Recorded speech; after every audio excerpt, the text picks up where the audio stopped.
रसिक श्रोत्यांना माझा नमस्कार. आज आपण सुधा मूर्ती लिखित महाश्वेता या कादंबरीचे वाचन करणार आहोत.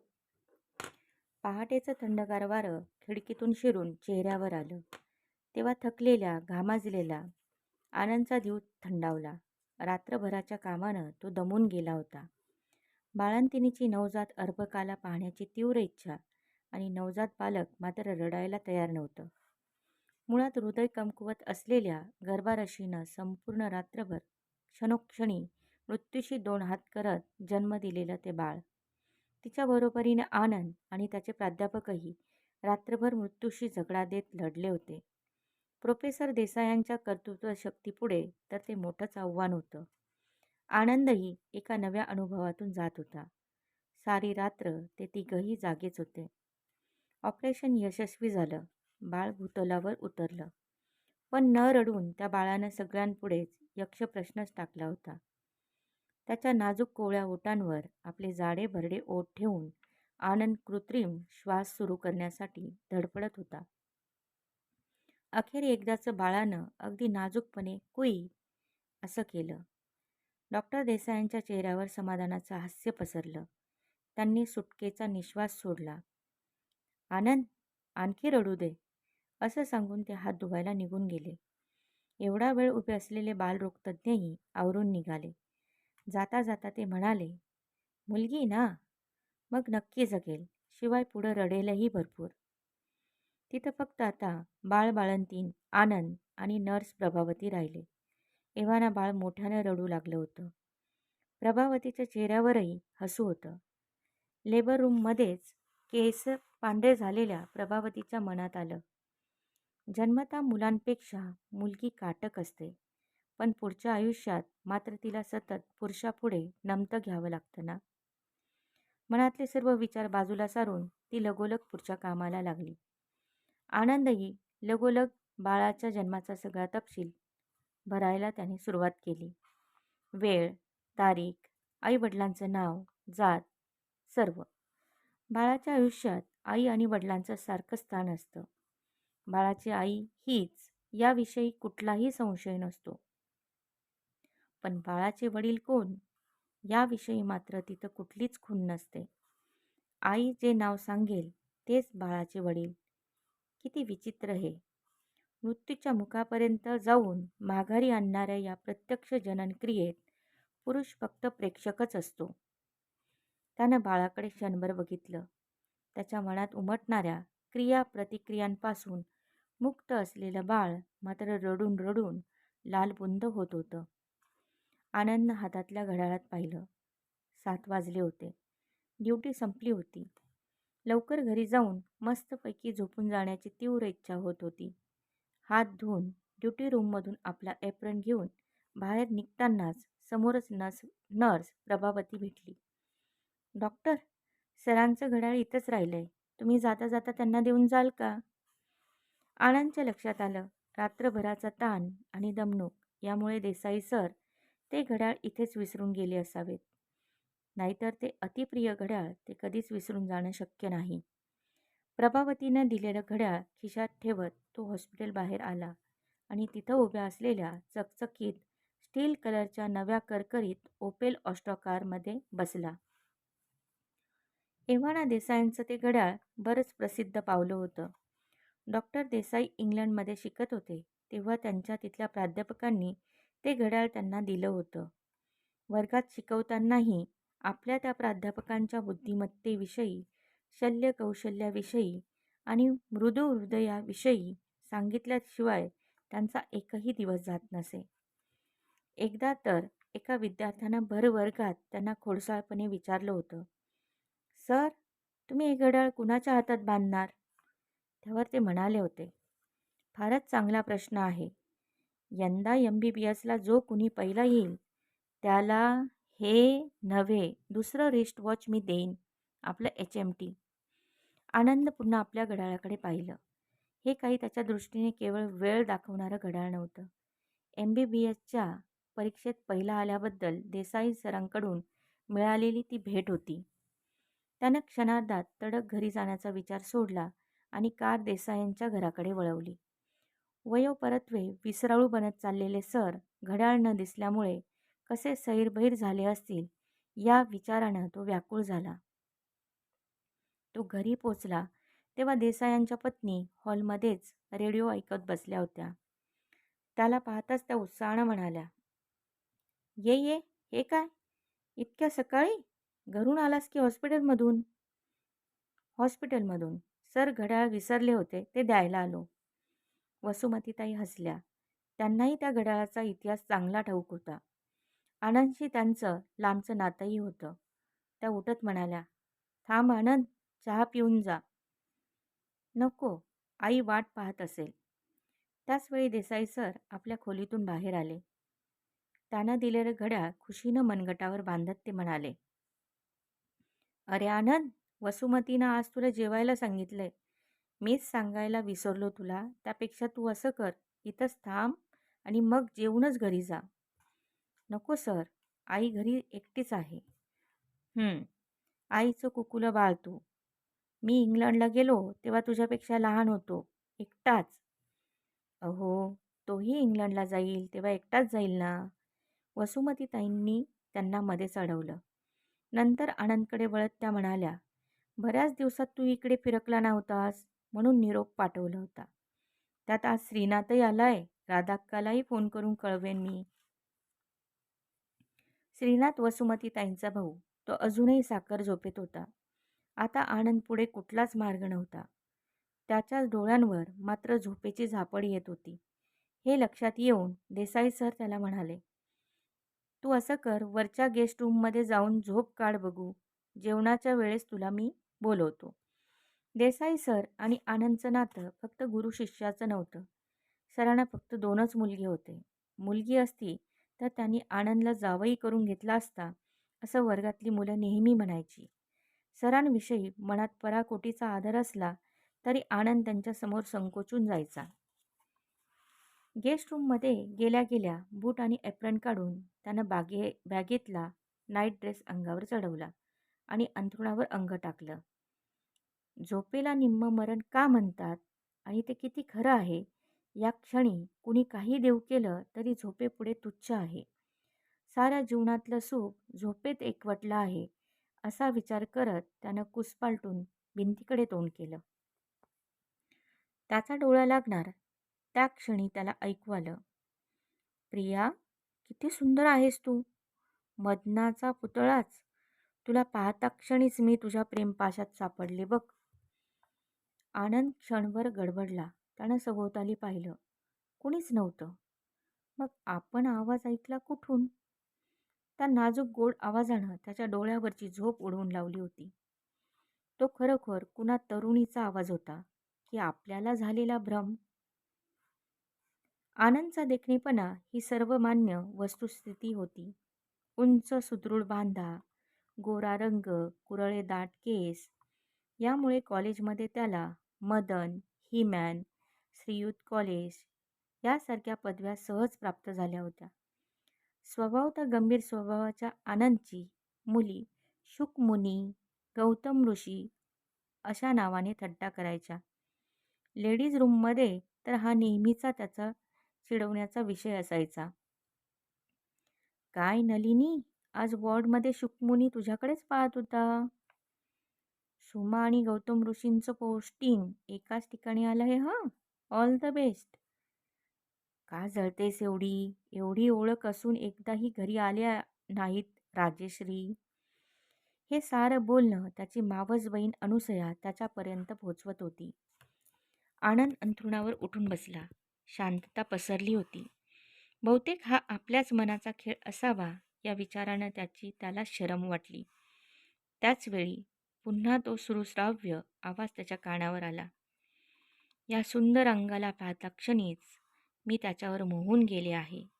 त्याचं देखणं रूप, सुंदर देह, गोरा रंग, मदनाप्रमाणे भासणाऱ्या या तरुणावर मी अनुरक्त झाले आहे. जन्मोजन्मी हाच पती मला मिळावा हीच माझी इच्छा." भिंतीपलीकडून तर हा आवाज ऐकू येत नाही ना? आनंद पांघरून बाजूला सारून भिंतीला आता कान लावला. प्रेम ही अनेकांकडे चौकशी करून पारखून विकत घेण्याची वस्तू नव्हे. ही काही बाजारात विकत मिळणारी गोष्ट नाही.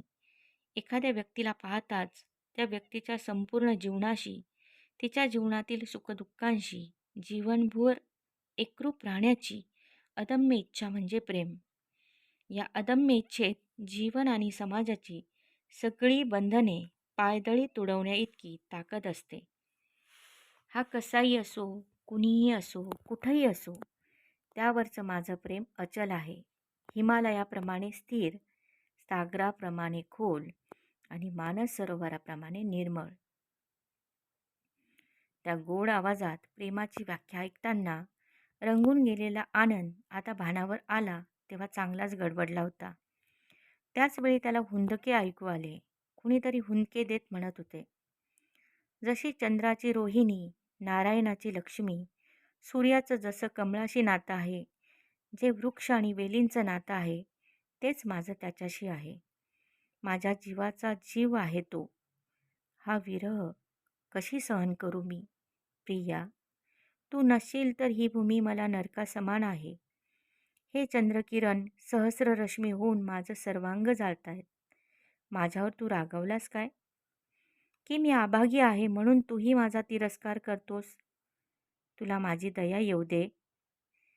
त्या आवाजातली व्याकुळता वाढली तसा आनंद सावध झाला. पलीकडच्या खोलीत कोणीतरी असावं, पण कोण? या घरात तर वसुमती ताईशिवाय आणखी कुणीही स्त्री नाही. हा आवाज निश्चित त्यांचा नाही. कोण असावी ही 20-22 वर्षांची तरुणी? त्यानं खोलीबाहेर येऊन पलीकडच्या खोलीत डोकावून पाहिलं. तिथं कुणीच नव्हतं. अंथरुणावरती बेडशीटची घडीही जशीच्या तशी होती. तिथं कुणी पाऊल ठेवल्याचं कुठलंही लक्षण नव्हतं. आनंद पुन्हा आपल्या खोलीत परतला. आता कुठलाही आवाज ऐकू येत नव्हता. तो पुन्हा अंथरुणावर आडवा झाला. हा कसला भ्रम म्हणायचा? हे स्वप्न होतं. आपल्या अंतर्मनातला आपल्या व्यक्तिमत्वाविषयीचा अभिमान हे नाटक तर घडवत नसेल? नाही, निश्चित नाही. आपल्याला तर स्पष्ट सुसंबद्ध वाक्य ऐकू आली होती की हा एखाद्या यक्षिणीचा खेळ म्हणायचा. पण कुणी का असेना, कुणासाठी व्याकुळ झाली असेल ती. विचार आणि भावनांच्या कल्लोळात केव्हा झोप लागली हे त्याचं त्यालाही समजलं नाही.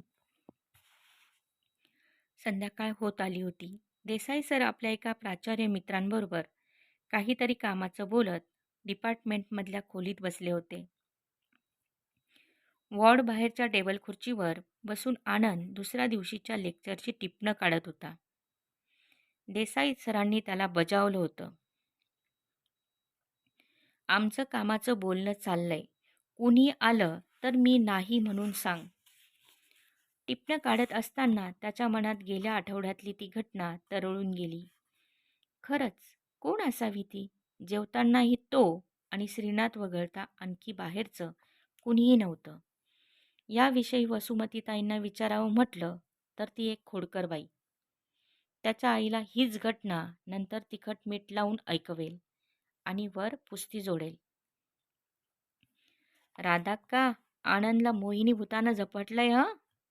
स्वप्नात येऊन त्याच्याशी गप्पा मारते म्हणे ती. कुणी आहे का कॉलेजमधली एखादी? बघ बाई, इंग्लंडला जाण्याआधी त्याचं लग्न लावून दे. खरोखरच कोण असेल ती? एक्सक्यूज मी, मला डॉक्टर देसायांना भेटायचंय. आनंदच्या विचारांचा धागा तुटून तो जमिनीवर आला. त्यानं मान वर करून पाहिलं. एक अप्रतिम सुंदर तरुणी समोर उभी होती. प्रत्यक्ष अप्सराच.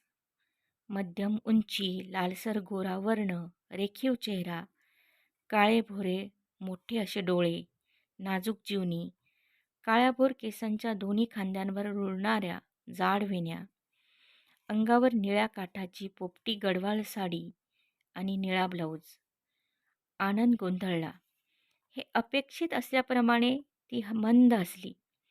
तिला अशा प्रकारच्या प्रतिक्रियेची आता सवय असावी. तीच पुढं म्हणाली, कृपा करून मला सांगाल का डॉक्टर देसाई कुठे आहेत ते? तिच्या गालावरची मोहक खळी आणि शुभ्र सुबक दंतपंक्ती पाहून मोहरलेला आनंद आणखी गडबडला. "ओह, कदाचित तुम्हाला ठाऊक नसेलही. मीच आत जाऊन पाहून का?" भानावर येत तो म्हणाला. "सॉरी, डॉक्टर देसाई इथं नाहीत. ते इथं आहेत, मला ठाऊक आहे." आता मात्र आनंदनं ठामपणे सांगितलं, "ते इथं असले तरी तुम्ही त्यांना भेटू शकणार नाहीत." तिच्या नाजूक भुवया क्षणभर आक्रसल्या. पण ती पुन्हा मंद हसत म्हणाली, "तुम्ही आत निरोप तर द्या, प्लीज." म्हणावं अनुपमा आलीये. अनुपमा तर तिचं नाव. खरोखरच अनुपम सौंदर्याचा साक्षात पुतळा. तरीही आनंद म्हणाला, "तुम्ही हवं तर त्यांची वाट पाहू शकता इथं बसून, पण ते यावेळी पेशंट्स नाही बघत." अनुपमा हसली आणि आनंदला जुईच्या मांडवावरच्या सगळ्या कळ्या एकदम उमलाव्यात तसं वाटलं. ती त्याला म्हणाली, "सॉरी, मी त्यांची पेशंट नाही आहे. डॉक्टर आनंद. डॉक्टर आनंद नाव माझं." "आनंद?" त्याचवेळी डॉक्टर देसाई स्वतःच बाहेर आले आणि आनंदशी गप्पा मारणाऱ्या अनुपमेला म्हणाले, "किती वेळ वाट बघायची तुझी अनु. आता मी निघालोच होतो. तेच सांगत होतो प्राचार्यांना. मामा, तिकीट विकणं म्हणजे कादंबऱ्या विकणं नव्हे रे.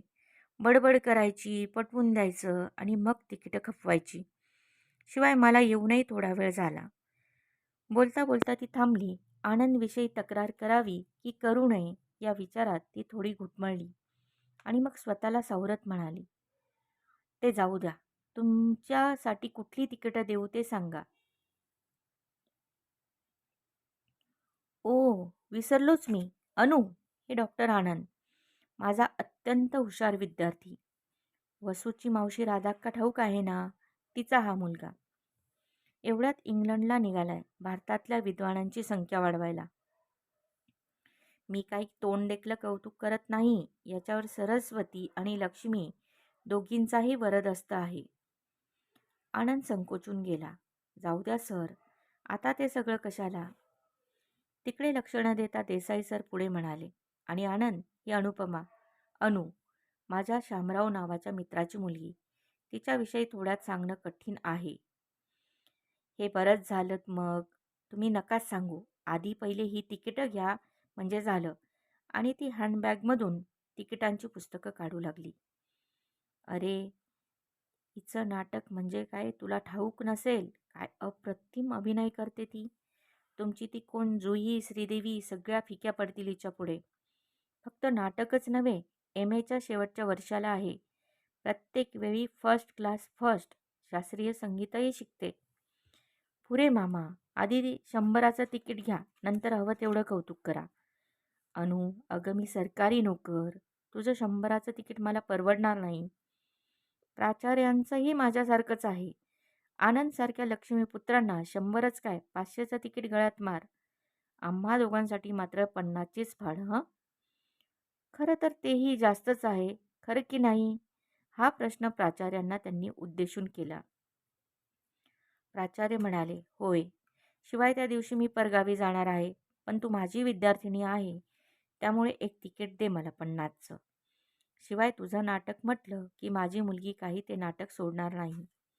दोन मोठी माणसं 50ची तिकीटं घेत असताना आपण तरी 100चं का घ्यावं असा विचार करून आनंदही म्हणाला, "मलाही 50चंच द्या."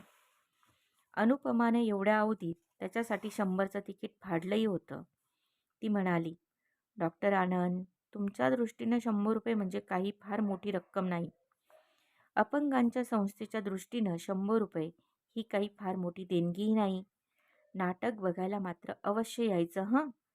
तिच्या या सराईत विक्रेत्याप्रमाणे वागण्यामुळे आनंदला काही बोलणंच शक्य झालं नाही.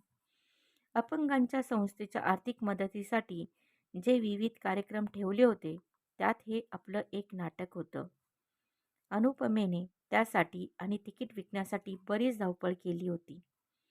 सरांनी तिच्या अभिनयाचं भरपूर कौतुक केलं होतं. नाहीतरी ती त्यांच्या मित्रांचीच मुलगी ना. अभिनयाचं काही का असेना, या सुंदर मुलीला त्या निमित्तानं आणखी एकदा भेटता बोलता येईल असं आनंदला वाटलं. जेमतेम एकदा भेट झालेल्या अनुपमेनं आनंदला पुरतं प्रभावित केलं होतं. यात शंकाच नव्हती. हजारदा ती कुठं राहते याची चौकशी करावीशी वाटली, पण तरी त्याने त्याचं मन आवरलं होतं. आनंद सकाळी बऱ्याच उशिरा उठला. आरशापुढं उभं राहून दाढी करताना त्याला आपलं प्रतिबिंब बघून हसू आलं. नाईट ड्युटी नसली तरी आदल्या दिवशी पाहिलेल्या सौंदर्यामुळे काल त्याची नीट झोप झाली नव्हती. परिणामी त्याचे डोळे लाल झाले होते.